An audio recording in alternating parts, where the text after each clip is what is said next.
Yes, last day of Black History Month. And what a month it has been. Not just for the Black people, our people, but for others, obviously. And just for the world. I mean, every cold gets worse before it gets better, but we just sick all the time. We just a sick people. So the decks that are ready step forward, which is actually kind of an interesting combination. Of course, not my new fave, no disrespect decks, not my new fave or anything, but my new friend Visions in the Liminal Space, punctuated by my old friend Manzel's Tarot, which I think is going to come through as the key card, but you never know. Okay, that's going to be the key card. So we'll get to that last. What else? Yes, I was listening to a podcast that I did in early January that just got published today. And I was reminded by the host of something I wrote where I was like, which I have to remind myself, but that change is a sign of life. And where there's change, there is more. And thus we just need to say to ourselves, change is a sign of life. There is more life behind this change. How can I live more into myself? And I was having a conversation with the homie Katara, who hosts This Week, my podcast called This Week, that I now co-host with Katara. It started out as a solo dolo project, and then I realized I was never going to get it done if I did it by myself. So now the homie from college, Katara, co-hosts it with me. We were talking yesterday because she hit me up because she's just was, looking at things that I don't look at anymore, but that she got caught up in, like people holding guns on the Black people in Ukraine, and people just being survivalist and foul and like not well. And we were just laughing about how regardless of what's going on, like we have to live. Like this is the whole life until it changes. It's the day you have is the whole fucking life. And to say, I'll do better tomorrow is to make assumptions. Number one, you may not do better tomorrow, but also you may not have tomorrow. Not only you, the earth may not have tomorrow. And so the idea of like holding for life to get better while your life remains the same, it's like, how do you have the effect of the experience that you don't live? Like your life has to get better in order for the bigger life to get better. And beyond that, and I've been saying this to some of my clients, which I'm sure you guys are included, but like your life improving personally, meaning like you being better with yourself, happier than you've been, more sure than you've been, more confident than you've been, more clear than you've been, while the world seems to be getting more confusing and chaotic, is actually a good sign for you. It's a good sign for you. But meaning like it's not that everybody needs to be in the same situation. This is how we teach each other. This is why there's not only one human. Existence is completely efficient. If we didn't need more examples of humanity, we wouldn't need more humanity. So like the fact that, there's wars going on in Europe, which they're like, civilized, those motherfuckers warred for like 5,000 years. I will not hear that they are the civilized people. They literally just stopped warring because like half the fucking population left after another half of the population died of the bubonic plague. But those motherfuckers have been warring for a really long time. So don't let them fool you. I remember coming up watching Kosovo news. So like that block of Europe was already hot. Like they was already popping off and doing all kinds of shit. And that too was after the Soviet Union. So like, don't let the narrative fool you. I mean, I'm preaching to the choir, but I'm just saying, like, there's no reason that your life shouldn't improve simply because other people's lives are not improving. It should simply be that as you improve your life, you help improve as many lives that you touch as possible. Like each one teach one.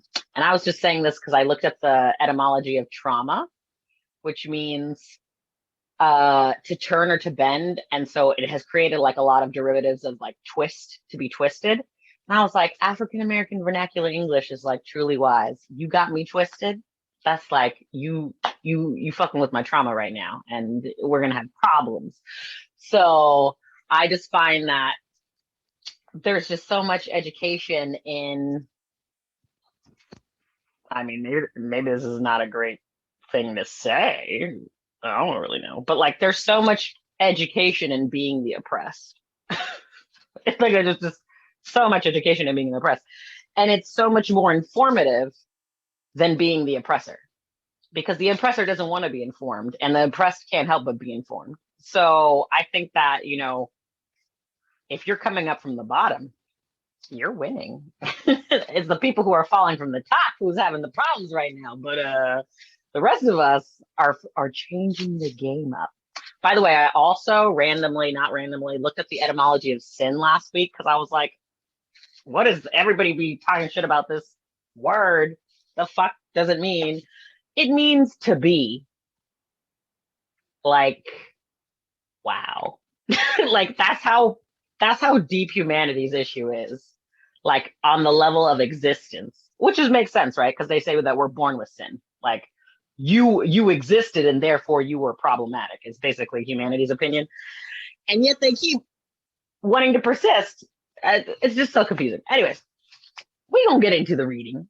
Our COA cards, our concern, our opportunity, our obstacle, our advantage, aversion, coming from beloved visions in liminal space. And then our key card is coming from the beloved Manzel's Tarot. So we'll get to that last. All right.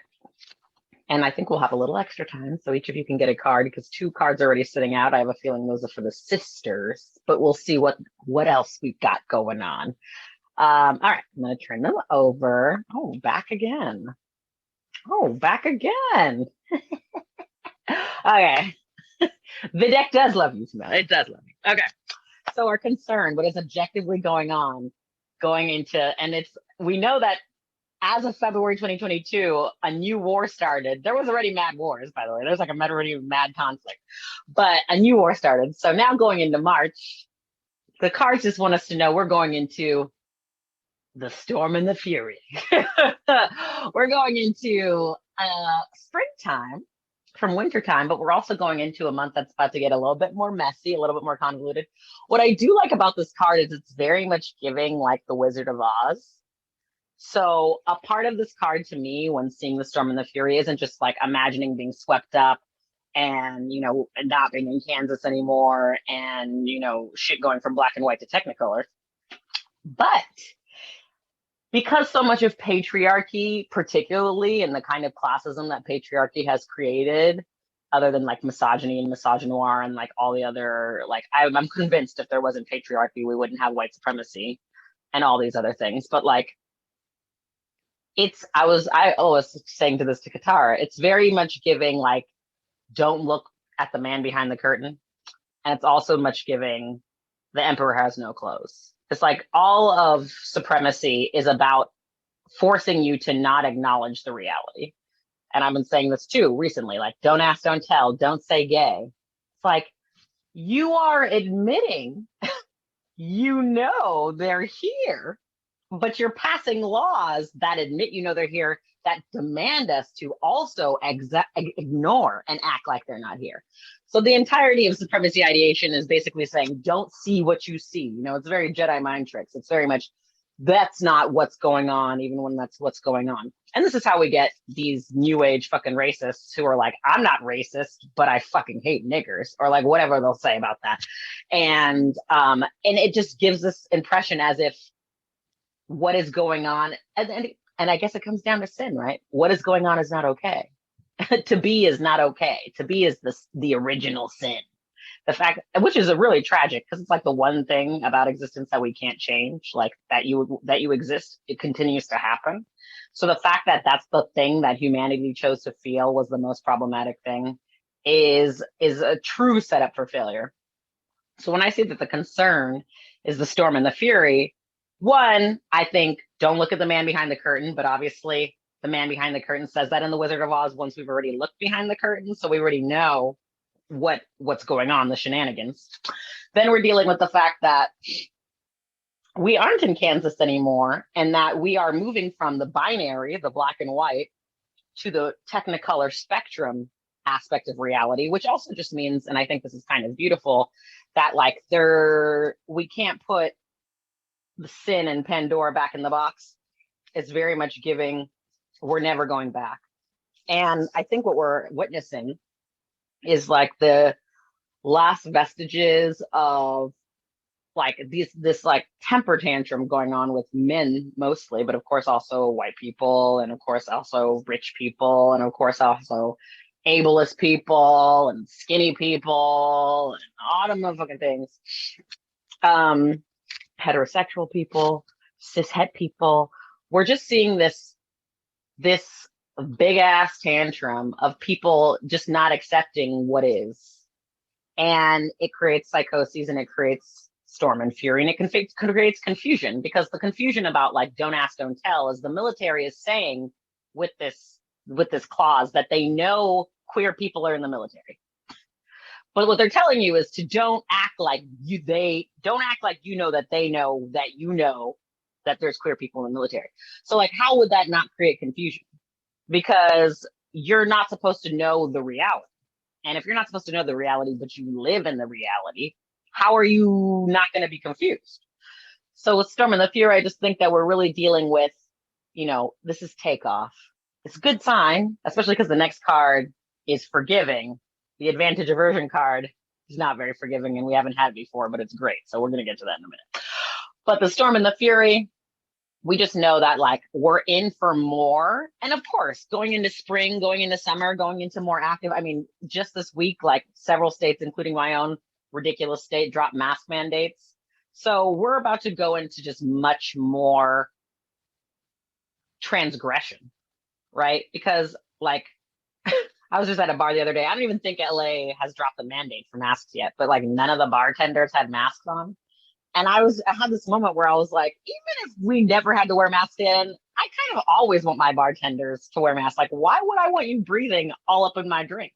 Like, in what world do I want you over my drink? I don't want that. I don't want that. So I was so confused. I was like, you eager beavers up here transgressing upon my beverages.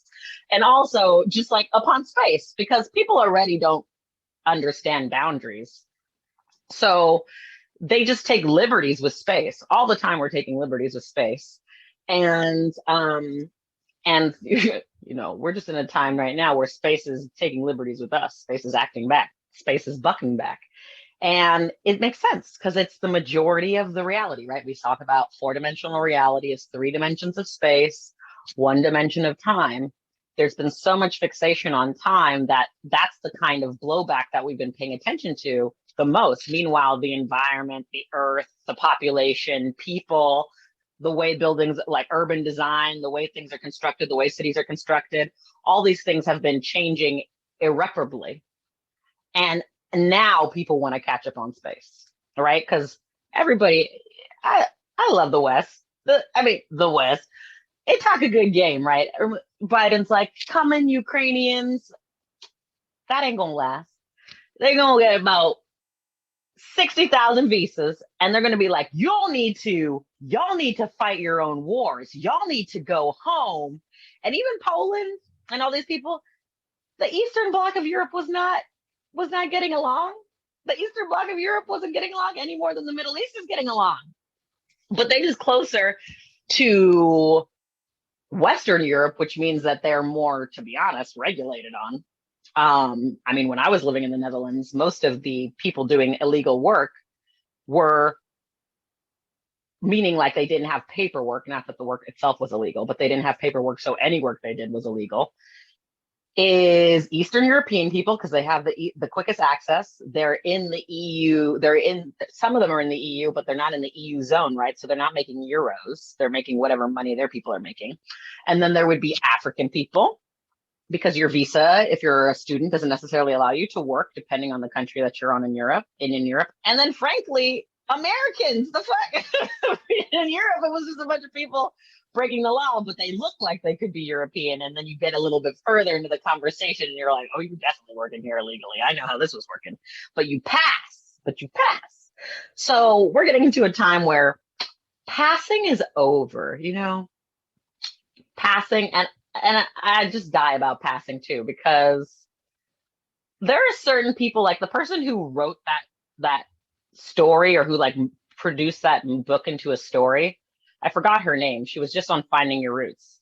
There was a rumor in her family. I'll send it to you guys afterwards in the update email. But there was a rumor in her family that there were Black people in her family, and you look at her and you're like, something. You're like, something's in there. I don't know if it's Black. Could be Middle Eastern, could be Arab, could be indigenous. Somebody's in there. But we get almost halfway through her Finding Your Roots episode, and she finds out that the person who they thought was Black was allegedly indigenous. Now she like dealt with a lot of backlash to produce this film Passing, because she felt like she could personally relate to the story, but she hadn't done her ancestral research yet. So she was just assuming based on narrative that they were Black. So we get to the point where Henry Louis Gates Jr. is like, indigenous, and her face, you like see the horror. She's like, when this shit airs, I'm gonna be fucking destroyed. Like people are going to know that I was passing for the wrong. I assumed I was passing for the wrong thing.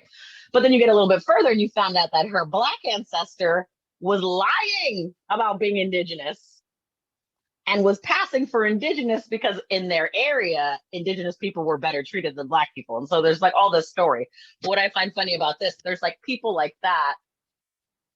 People who are passing, I feel technically are the people who themselves don't know. Like when I watched Queen with Halle Berry, I remember the total confusion I had as a child, because my mom was like, I was like, why is she hanging out with these white people? My mom's like, she's passing for white. I was like, Halle Berry is not passing. Halle Berry does not pass. Like, she's not, she's light, but she ain't that light. So I just grew up with so much confusing about what passing even meant. But anyways, it don't matter because passing is over. The opportunity obstacle card on Storm and Fury, though, because this is our objective concern.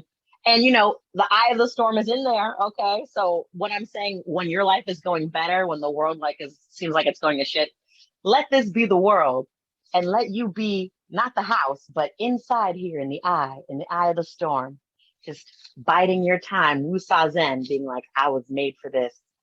Because our opportunity obstacle, which is like, how are we treating the concern, but also are we willing to use the concern as an opportunity or an obstacle? We have our old friend, trust the process.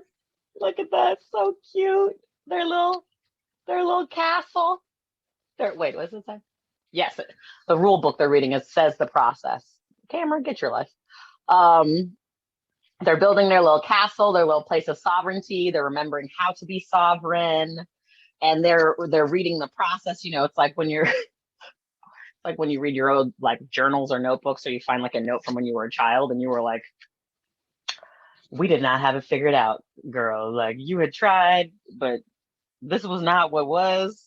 And you're looking back on it and you're like, or it reminds me of when you find, I don't know about y'all, but I find old film rolls all the time that I never got published, and I'm kind of like, I don't know if I don't think I need to know.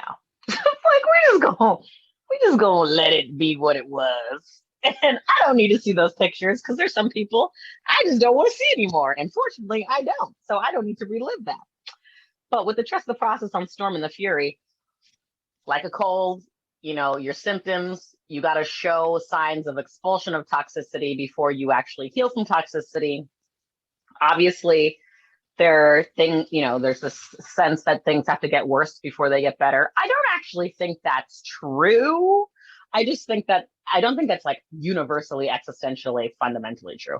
I do think it's very true for humanity, because we're so fucking negative that like everything is going to be worse before it gets better, because most things are worse. So it's not even like that we had the option. It's that we're only recognizing now that we have options.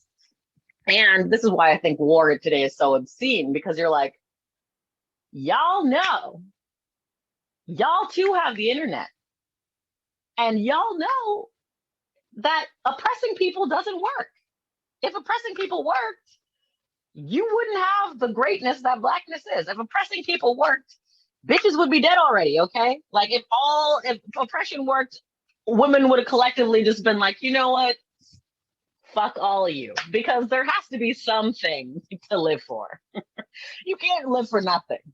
And survival is not really the thing that we live for. Like, so I guess for some people it is that.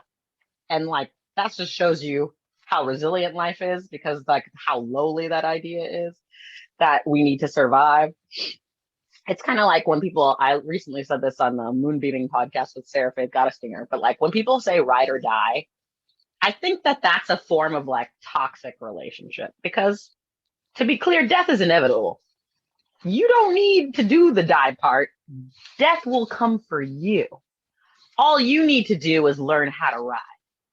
So if someone's like, we're ride or die, be like, I don't need the death. Like that, I'm already signed up for that. Like my contract's very clear on that. But I would like a rider. Like if you would like to ride with me, we can do this.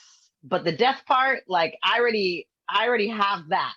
Don't need you to help me or to be involved in that process at all. So things like survival, meaning like being able to breathe, being able to find shelter, being able to eat, being able to drink. These are all things that like Earth very much provides. These are not things that we had to interfere with, but we did. So now we're in a place where many people have to try and survive when originally you didn't have to try and survive at all. It was just a natural byproduct of living. But these days, because we don't trust les processus, and we also don't believe in the sovereignty of our being, right? Because we're saying as soon as we are born, we're sinning. Like to be is to sin. So as soon as we get into the process, we're already denying the necessity and the naturalness of the process, right? We're using existence to be like, you feel Joel, it's okay to, I understand that for you. What was your personal thing? Was like shiny, shiny bitch or something like that. It was like bling, bling, bitch. I don't even remember what that card was. It was amazing. But sparkle, sparkle, bitch. Sparkle, thank you, Sister April. Sparkle, sparkle, bitch. And trust the process is very much like, you know, this thing, this crown, this thing that we all, and this is the funny thing, actually, I had my friend texting me about this because her and her soon to be ex are going through that process. And she was saying, you know, sometimes you just want to be treated like a queen. And I was like, you know, I get that. But waiting for somebody else to validate your regalness means that you have to go about it like empire, right? You got to go about it like cut off that arm, go oppress that motherfucker, go steal them gems, go tell that person again to pay their fucking taxes. Like when you know you're regal, you could wear a paper bag and no one can say shit to you because you already sold. You already convinced. There's nothing you can tell me that's going to make me feel like I am not what I am, because what I wear doesn't make me what I am. What I have doesn't make me what I am. What I am makes me what I am. So with the trust the process, I also think that, you know, we are relearning as a species our inherent sovereignty. We're relearning it. I don't know if we're relearning or maybe learning for the first time as a species that the only thing that's wrong is what we create to be wrong. And I think it's a very different fight when you're dealing with people who think they have to fight and people who ask you what the fuck you're doing, right? Like all these peace protests, I was looking at what was going on in Europe with like all these people in the streets. And obviously the civil rights movement, the idea of civil rights, even the word protest actually, not until the civil rights movement did the word protest actually mean collective unity in defense or in opposition of anything. It's actually Black people who made the word protest what it means today. Before that, it actually meant stuff like Socrates. It was like an individual thing that you did against the crown or against the nation, but like you didn't ask other people to participate. You were just like, I'm gonna be the motherfucking martyr. Like, I'm gonna go down in the books, but this is about me and my issue, and I'm going to protest this issue to the death. It wasn't until the civil rights movement where it was like, no, we as a people are collectively against this thing. So when I'm looking at all these peaceful protests, you're welcome from Black people, you're not welcome from Black people, depending on who you are. When I was looking at it, I was like, wouldn't it be interesting if instead of being in their own streets, all these marching people just went and like camped on the border? And every time someone tried to come across, they were just like, what are you doing, dog? Like, what? No, we don't do that. You hear us over here? We're over here cooking pigs, making roasts. We over here kumbayaing. Like, we don't do that shit. And in fact, I don't remember what tribe it is, but it is one of the African tribes. And I feel like it's either central or south. But when people do wrong in the culture, they all surround them and tell each person who did wrong everything they like about them. So it's like if you, accidentally, on purpose burnt down a house, instead of beating your ass or arresting your ass, they all just surround you and they're like, I don't know why you're burning houses, but you are really good at cooking. Like they're just going off and they're just trying to pour into you. Like, why are you focusing on this shit you are obviously atrocious at? Like, please, let me remind you about what you actually do well so that you can return to yourself instead of being off to do this shit that's disrupting the entire community. But like, nobody dies. They're just like, wow, are you okay, motherfucker? Like, that was a real twisted shit you had just done. And I just want to check in on you. I just want to make sure your spirit's good. So Storm and the Fury is like, definitely, it's a little Storm and the Fury, and then trust the process is very much like mind your business medicine. Many of us are very good at that. Okay. But when your business is sovereignty, minding your business doesn't just mean minding your little piece of shit. It means expanding your life, letting yourself be better, not accepting basic bitch shit, not accepting the worst, not settling, not just tolerating what it is because it's been what it is when you didn't like what it is, which is why you're questioning what it is, which is why you need to make a different decision, right? Because minding your business doesn't mean your business doesn't change. Your business can change. It just always needs to be authentically what is yours to do. It doesn't need to be what somebody else wants from you or what someone else thinks you should be doing, or even what a past version of you did, because the past version of you was minding their business. In light of them minding their business, you learned that actually wasn't your business. So you have to continue on. And I think trust the process is also like existence gave you sovereignty over your existence. So when the world isn't acting right, you have to return to where your actual authority is. And you just need to do the day by day, step by step process of like, being as good to yourself as possible. And by being good to yourself, I don't mean consolation prize goodness, right? Capitalism is like, my job sucks, so I'm going to spend more money on this shit that distracts me. That's not being good to yourself. That's just like when a child is screaming on the top of their lungs and you give them ice cream because you know it will satisfy them. Like, that's not parenting, okay? That's just trying to get through the motherfucking day.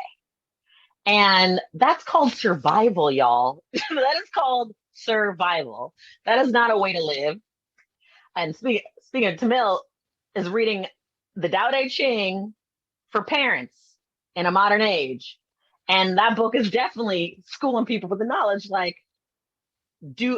actually, I saw a really funny meme where it was like, one of the things was like, someone says, kids are resilient. And the next thing is like, I need to go to therapy for my trauma from when I was a child. They're like, are we resilient? Or are we just traumatized? Remember, traumatized means someone's got you twisted. Okay. So when we are using the opportunity obstacle to be a proper authority over our lives, it's not to be the king of or the role, like whatever, we all gonna be kings in this situation because I can't be flipping back between this king, queen, whatever. But like, not to be the king of shit or like the king of a beggary, but to be the king of your genuine authority. Existence made you. It was like, here you have yourself. What would you like to do with this? In like this wonderful inheritance I gave you. And whatever you actually would like to do, to the best of your ability, you got to be making those moves because, first of all, we see that this is a self-assemble type shit. You know, like you got to make the kingdom yourself. You also have to read the rules yourself. And then it needs to be good enough for you. Because if you're building it just so you can invite people in the house so they can look at it and tell you how much they like it, then you wasn't actually building the castle for yourself. You was building it for the response it gets you, which means that you don't actually get satisfaction out of the life part of your existence. You get satisfaction out of the response to your life part of existence, which is strange because you can't really feel that, right? It's very fleeting. That's why celebrities often get so torn up by fame, because the moment they're on stage, it's a high. And then as soon as they walk off stage, they're like, wow, life is so hard when 50,000 people aren't telling me I'm amazing all at the same time. It's like, well, then life's going to be real hard for you most days of the motherfucking year. Like, because you can't tour all year. Your body can't do that. I actually remember watching, I think I was watching Steven Tyler's, it wasn't his Finding Your Roots. It was like some documentary. But basically, he had toured for so long and been slamming his foot down for so long that he like broke the bones in his foot over the career of touring because he had been, because you know, he's singing and he's stomping and he's on drugs and he's just like, you know, whatever, he ain't got rhythm, but he's just like going on and on and on. And then eventually he did that for so long that his doctors were like, you're not going to be able to walk if you don't stop this shit that you're doing. And so he was like, I had to take a break from touring because my body was basically like, I'm gonna lay you down. I'm gonna give you nothing but ankles. It's just gonna be ankles from here on up. And so he had to change his lifestyle, okay? Even the white men's, okay? Even the cis-het white men's got to change their shit up. So, you know, whatever you do, don't let yourself be behind them. Because if you run in the race of like consciousness awareness, and you look up and everybody white is in front of you, you need to know that like you fell real behind in the race. Unless you're white, whoever's watching this, in which case, stay in your lane. But for the rest of us, and like if I look up and Steven Tyler's ahead of me, I know that I have been fucking up. I'm like, I have to get my life together. I need to get some water and then like pick up the pace because I couldn't be me. No. I mean, there's been I started this transmission saying the oppressed are really the most informed. So don't be behind the oppressor, because that would mean that the oppression didn't even inform you. And my God, the oppression can't inform you. Then I don't know if you're going to make it out of humanity alive. Just kidding. You're definitely not going to make it out of here alive. That's the whole point. But that brings us to card number 3. So we do know that card number 3 is the advantage diversion card, and it's what about our inner character is helping or hindering the situation. So I know you will appreciate this card for what it's saying. This card is the fuckening. That's right. That is right. You see, it's a dumpster fire. It is the fuckening. This is our internal card. It's so great. I mean, it's like the kind of realness that Earth has, right? Earth is like, nah. Like, this volcano is real. No, this earthquake's this is gonna be a real tsunami. It's not for film. It's not for play. It's not for heroics. Like, they're gonna be real effects, you know? I think it's hilarious watching. I mean, hilarious. Take that shit with a bag of salt. But like, watching all these Eastern European making Molotov cocktails and how the news is like painting this as some heroicism and shit like that. And I'm like, you got civilians making bombs out of recycled bottles. And I'm supposed to, like, this isn't a movie, dog. Like, they are definitely not trained with aim. They are definitely going to blow up some shit that don't need to be blow up. they're definitely going to hit some sewers, like some sewer lines. Like there's definitely going to be some blowback from this. It's not going to be cute. It's not going to be pretty. It's going to be like buildings that aren't together, limbs that aren't together, things that we need, plumbing, things that, things that need to be intact aren't going to be intact. But people love the story, right? They're like, look at these heroes, AKA civilians who have no choice or think they have no choice, but to create. It's like, I'm not going to applaud a child who has to go to a gunfight with a knife. Like, I understand that we love an underdog, but like, why underdog? That's beyond the question of that, the fact that there's an underdog, we have to start asking, why are there so many underdogs? So when this is our character card, I actually kind of like it though, because in a way it's kind of when you get to the end of the line, I call it the Jerry Maguire moment. It's like you didn't go to work expecting to quit, but somehow you did. You walking out with a box. You went in to get a paycheck and you walked out with a box. And that Jerry Maguire moment, very poignant because I accidentally, sort of pseudo unfortunately, had a little run-in with Cuba Gooding Jr., which if you are from the LA area, Cuba Gooding Jr. is basically, I'll say as my lover said it, he said, Cuba Gooding Jr. is a menace to society, but he was in Boys in the Hood. And it's a fact because he is like a functioning alcoholic. He is a belligerent person. And he is very much someone who does not have it together. When I met him, he was continuing not to have it together. He proceeded to attach himself to my date and I and did several strange things, like asked me, it's like, do you sleep on your stomach? I said, sometimes. Like, why? He's like, can I? And then he walked away. I was like, sir, I'm on a date. Like, so all this is to say, Jerry Maguire, before I met Cuba Gooding Jr. like a week and a half ago, I used to love this reference, but now whenever I say a Jerry Maguire moment, I literally think about Cuba and then meeting his ass, and I'm like, oh my God, like the whole story of that is really ridiculous. But the fucking is basically when you've met your limits. There's no more playtime. You have no more fucks to give. So the fucking is when all the fucks you had been fucking with, you put them together. You light them on fire. Or, the kitchen gets hot. Whatever, fucking analogy you want to use. And everybody around you is all shocked because they're like, but before you were taking all this garbage, like, when did you stop being a receptacle for the shit that I was putting in here? And you're like, well, I had it up to here. And when I realized it was too much and there would be no sense in throwing it away or recycling it, I just decided to burn the whole situation down.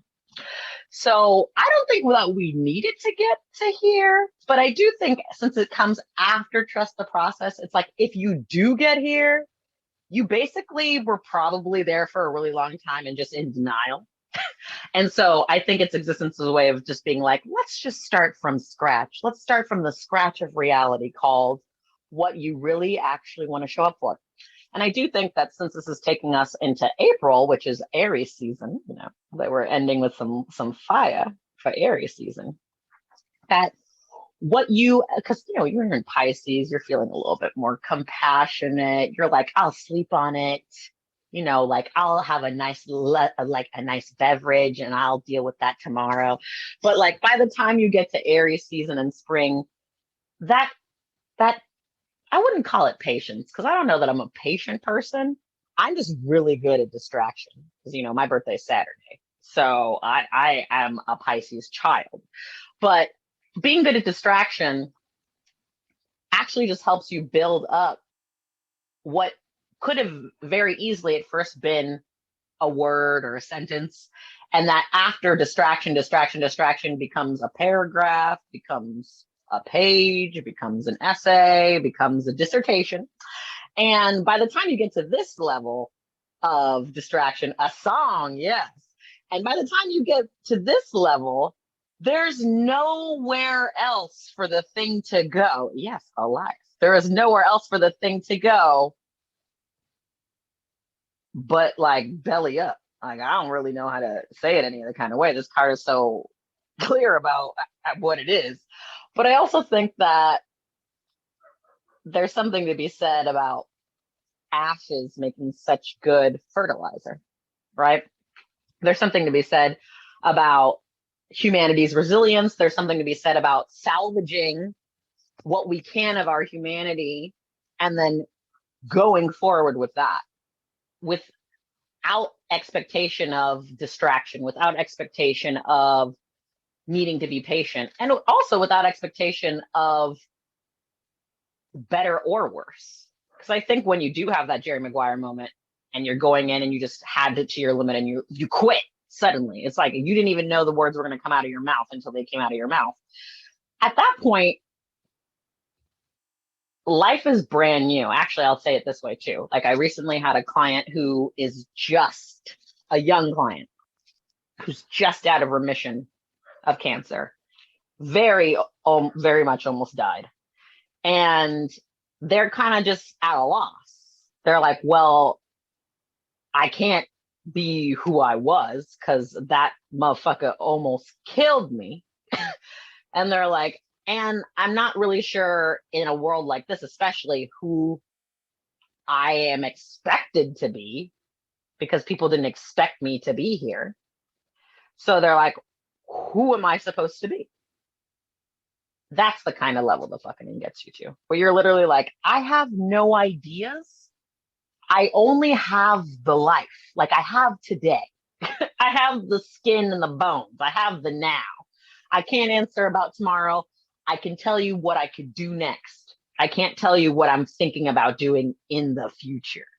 And so the fucking is very much just like a leveling out where you do. And I think this is actually how, humanity was supposed to work, where like every day is a new day and every day is a new choice and every day you're a new person.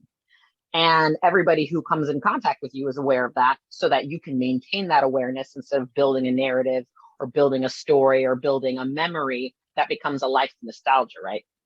Because we already saw at our last session or at the Vibe Right Happy Hour, that wonderful card in the deck that makes toxic waste nostalgia. It was like nostalgia is toxic waste.